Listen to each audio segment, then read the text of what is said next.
Ladies and gentlemen, my name's Paul, and in this RedGamingTech.com video, we're going to be discussing as well as analysing tech news which, as usual, has popped up in the past 24 or so hours. Hopefully you're having an amazing day. I'm really excited about today's video, as it's going to be dominated by AMD's RDNA 2, as well as some information actually about RDNA 3 architectures. As you are almost doubtlessly aware at this point, these will form the basis of the RX 6000 series. Well, I guess RDNA 3 would be the 7000 series. And yeah, to say I'm excited about this stuff is a massive understatement. While I'm also really happy about what Nvidia are doing with the RTX 30 series, as regular viewers know at this point, I'm also a huge advocate of competition in the marketplace. I think that it breeds innovation, and it's just good for us as, well, people who plonk down large sums of cash to buy silicon. So what we have here, thanks to a Redditor, STBLR, is a ridiculous amount of information for AMD's upcoming GPUs. Furthermore, we have some information from Newegg as well, although I'm not as certain about how solid their information is, but I am pretty damn certain about STBLR. They have found this information through a combination of ROC M 3.8 software updates, as well as firmware for the Mac OS 11 beta, and Mac OS 11 beta, which contains firmware for the AMD Radeon X6000. That actually was more correct to say. What's fantastic about this as well is it matches up perfectly with several leaks I've had on this channel over the last couple of weeks. And this is great because, well, I mean, one, it's always good to leak accurate things, but two, it definitely adds validity to what we're reading here. When multiple things start to match up, obviously there's a much greater likelihood that it is correct. With that said, as always, take things with some salt until we see official confirmation from AMD. This will be happening in about a month from now, so the 28th of October is when we will see AMD announce the details of the RX 6000 series, although if you're a regular viewer you'll know that it's the 11th, I believe, of November that we'll see the GPUs launch, give or take a few days. That seems to be the target date, with reviews going live a few days before the cards actually launch. So, there are three essentially kind of overarching architectures for RDNA 2, or more to the point, three different pieces of silicon. We have Navi 21, 22, and 23. Sienna Cichlid, 22 is Navy Flounder, and 23 is a dim grey cavefish. The latter being the lower end SKUs, and the first being the highest end SKU. Now, this is where it gets a bit crazy. 80 compute units has been rumoured for a long time. Not only have my sources told me that this is definitely the case, but furthermore, to be honest, it's been kind of doing the rounds for quite some time, especially on Chinese message boards, that was the target. But the clock frequency is perhaps the most telling. Again, according to what has been dug out for the Mac OS, we're looking at 2050 and 2200 megahertz. This clock frequency seems to be dependent on the variant, so 21A is 2050 and 2200 is the 21B variant. In terms of T-flops, this is less than the RTX 3080. We're looking around 22 T-flops for the 21B silicon. However, the 3080 is just a smidge, a shade under, or a shader under if you prefer. I'm sorry, I couldn't resist. The 30 figure, it's around 30 T-flops, but as you are likely aware, you cannot compare T-flop figures against different architectures, particularly against AMD and Nvidia. It just doesn't go well. Look at Vega 64, and it definitely had a much higher T-flop count than the then available equivalent Nvidia cards, but yet Nvidia cards were just slapping AMD's cards in terms of gaming performance. T-flops do have some measures in non-gaming performance, but in gaming performance, generally speaking, they are not the be-all and end-all when you're comparing against different vendors especially. But, continuing, we have 22, which again is Navy Flounder. This has up to 40 compute units, but with a clock frequency of 2500 MHz. That is really high. And actually, if you've watched the channel for a while, you'll know that one of my sources told me that the GPU can hit 2500 MHz. But I reported it, but I was so skeptical, because another source had told me previously that we're looking at probably 2300-ish, because of limits in RDNA 2 architecture. So it's very interesting that we're seeing this kind of clock frequency. It's obvious that AMD have redefined and improved the limits, or that source's information was 100% complete. Either way, yeah, my later source told me 2500 MHz, maybe faster, in fact, they told me, with overclocking. Again, I mentioned this in a video before, but I'm still shocked to see 2500 MHz, as this seems to be without overclocking. This seems to be GPU boost. That is crazy fast. 40 compute units at that kind of clock speed. And then finally we have Nave 23, that is finally for the RDNA 2 GPUs, which is dim grey cavefish. Unfortunately, we don't have clock frequencies yet for this GPU, but what we can know is the number of compute units, which is 32. This is a guess on my part, but I think the clock frequency will be less than 22, given the fact that it is obviously going to be a lower end piece of silicon. If I had to guess, it's probably going to be closer to what 21's is, and that way they can basically have Nave 22 cut down the number of compute units a little bit, let's say to 36, and then 23 could be 32 down to, let's say, 28 or whatever they decide to, and that obviously would give them a nice coverage of multiple different SKUs, because you have to remember as well, there'll be like the 6800 and there'll be the 6800 XT and so on and so on. With Nave 21, again, there's a ton of gap between the 80 and 40 number, but the 22 is running at such a high clock frequency, it obviously is going to make up some of that gap naturally, but furthermore, just simple cuts in the number of compute units based upon yields and the normal reasoning does help to kind of fill all of this out anyway. So you could, for example, have 80 compute units for the highest end SKU, and then you could have 72, and maybe have 64 and 56, and I don't know, I'm just giving examples, of course. We know of at least 4 pieces of silicon that are being worked on. I am hearing that the 6900 XT is the highest end SKU, and again, I'm also hearing rumours that there may be a water-cooled version of the GPU, a bit like the Vega Liquid GPUs, but apparently that's not confirmed yet internally by AMD. They are still deciding whether they'll do that or not. I'll be interested if they do. I also want to quickly tackle Nave 31. This again is not new. AMD have confirmed Nave 31 on the roadmaps multiple times. I've also leaked that they are working on it, and it's actually quite far along in development. Apparently it's, being actually tested now internally, not necessarily in pre-silicon either. And here we have the same number of compute units as 21, so 31 seems to be still hitting 5120 stream processors. Now the question is, therefore, is that the highest end SKU, or is it not the highest end SKU? Because the rumours were that RDNA 3 or Nave 31 is allegedly going to be possibly even chiplet based with more compute units. But one thing I'm fairly certain of is that AMD's future architectures do benefit for improvements on geometry performance.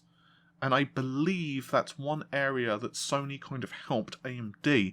Obviously both Sony and Microsoft help influence the GPU roadmap of AMD going forward, because ultimately they have quite a big say and sway.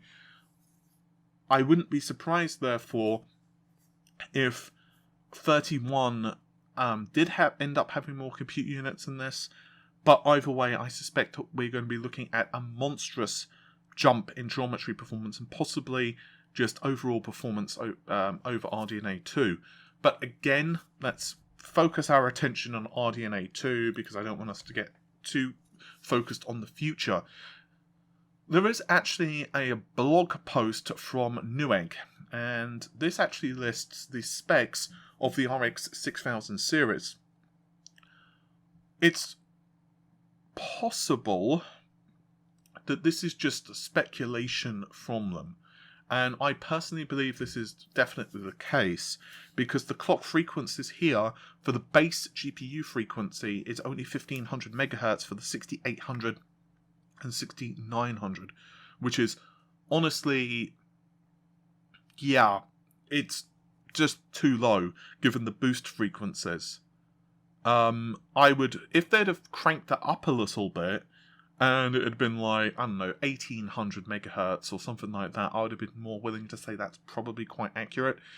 But anyway, there is also mention of the memory configuration, and we are looking at a bus width. I'm going to focus on the 6900 here for a moment.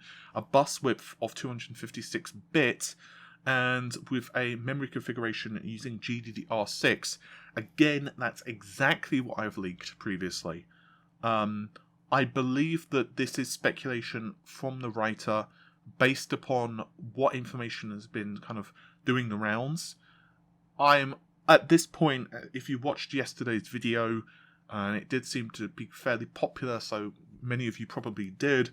At this point, I'm very confident, not 100%, because at the end of the day, it's unconfirmed by AMD, but I'm very confident at this point there is no HBM2 and that the bus width is quite narrow. Again, the reason behind this is because of the advanced caching system of the RX 6000 series, and I believe that this is going to be of great benefit for AMD for the clock frequencies. The too long didn't read is that if you run the GPU at higher clock frequency, you're also running the cache at much higher frequency, which obviously benefits things substantially.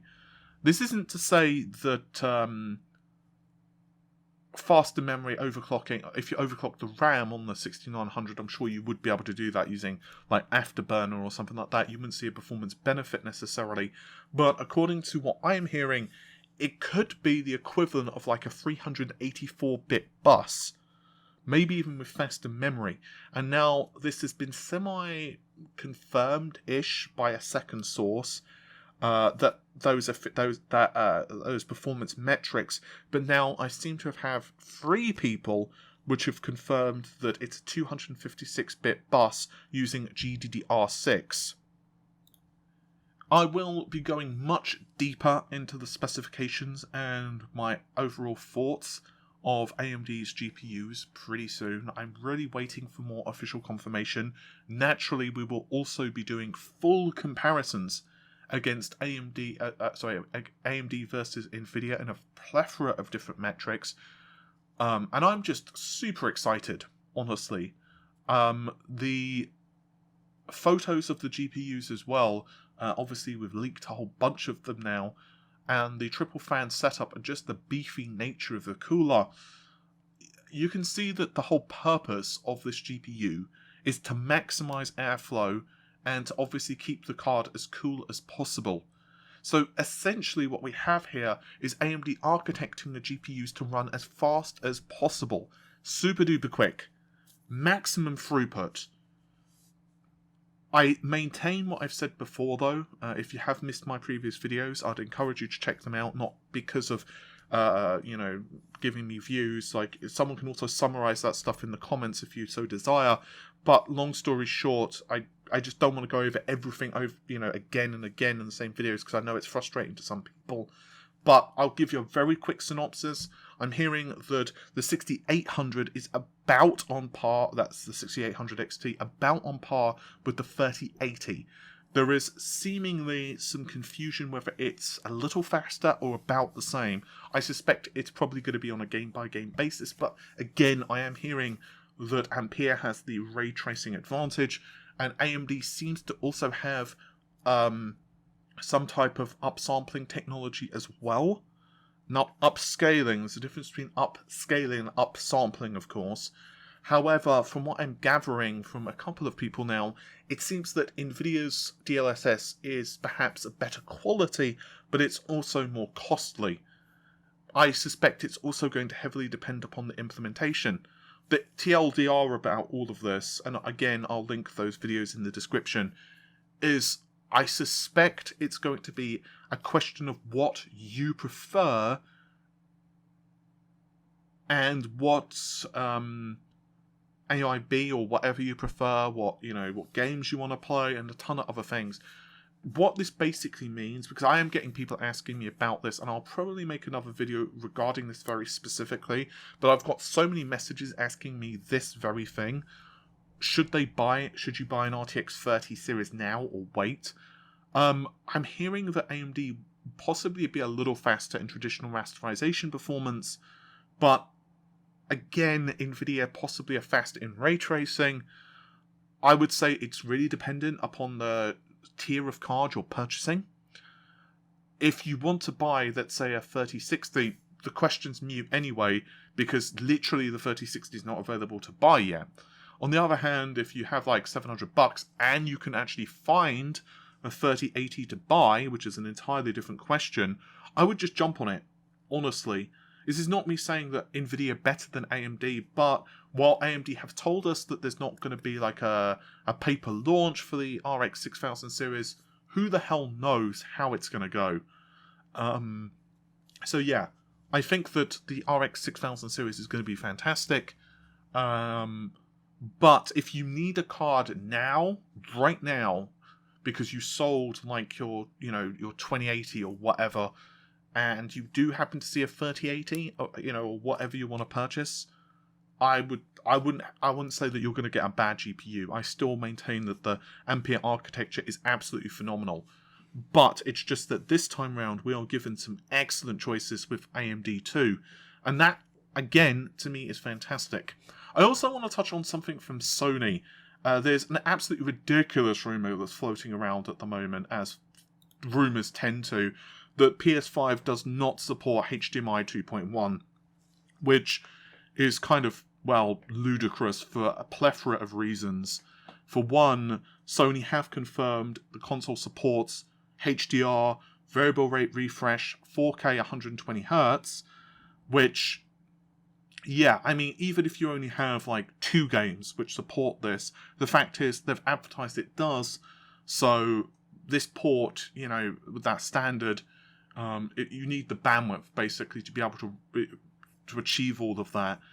And it really comes down to people misquoting a chap by the name of Christopher Mullins, who works over at Sony's digital and home cinema product, Sony's digital and home cinema product supervisor. And this all comes down to projectors.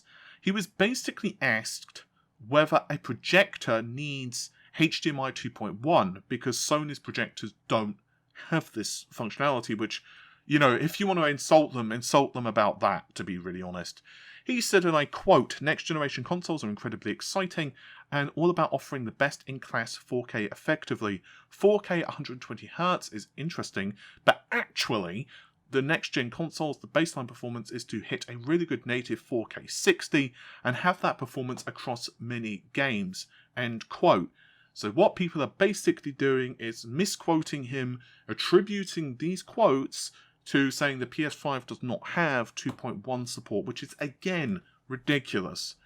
I don't know. I just at this point, it's just frustrating. Like, people are just making crap up at this point and misquoting people, which I don't understand is what the point is, because you're just going to be proven wrong in, like, I don't know, weeks' time at most. Like, why bother to do this? Yeah. I think that's just about it for the video. Very quick thing. I've mentioned this a few times, so if you want to jump out now, feel free. Bon voyage. But regular viewers may know at this point I will be moving house. I keep saying this in videos because I don't want people to wonder where the hell I've gone. I will still be producing content, but I will be way less frequent on social media. I still be kind of posting here and there, but Amy and her boyfriend are going to be going away next week too. They're going away like with the family and stuff. So it just so happens to coincide that my moving day is basically around the same time she's going away, which is crap timing, but there you go. And so the focus over the next few days for me is obviously to kind of finish packing up, move to the new property, set things up. There will also be more coverage of the 3080. I've done most of the tests now, but I still need to do some fun stuff with it and kind of some scaling stuff. But again, I'm waiting for NVIDIA's Founders Edition 2 because I cannot keep the MSI card. So I'm waiting for NVIDIA to send over their stuff. Apparently the shipment should be here later next week, so I need to speak to NVIDIA and kind of figure out when they're going to ship me the card, given I'm going to be moving. Furthermore, there will also be an interview with Neil Trevitt, who is an NVIDIA employee, but he also is one of the heads of the Kronos group, which makes the Vulkan API. That's scheduled for Tuesday, so that's going to be interesting, because I still haven't done any research yet on the stuff he sent me, so Paul needs to do that. And furthermore, the Sony PS5 breakdown that Sony released on their YouTube channel, I want to go over that more exhaustively because they pretty much skimmed over a ton of stuff. So I want to produce content on that. And the Xbox Series S, I think at this point I've got enough information. I've had to rewrite that thing, no kidding, like 4 times. But now developers are no longer panicking over the console. Microsoft have issued a ton of statements. I've had a couple of DMs about it. I feel much more confident that I can produce a video that kind of details the system, and I'm actually feeling fairly good about the Series S. I know it didn't sell perhaps as well as you would expect given the price on pre-orders. Many people expected it just to sell out instantly, but I personally think that the Series S is going to be more popular with casual gamers. Like, if you pre-order, my personal opinion is you're probably one of those folks who just want to buy the latest, greatest thing now. And therefore, people buying that are probably going to focus on the highest end console. And the Series S is not really on your radar, but for people who are casual gamers or as a secondary machine, I can understand it's much more likely to purchase it. So I think the Series S is going to be a very interesting console, and I actually have some very interesting perspectives to go through on that. So I think people are going to like the video, but again, that will be up soonish. With all of that said though, thanks very much for watching the video. Take care of yourselves, have an amazing day, bye for now.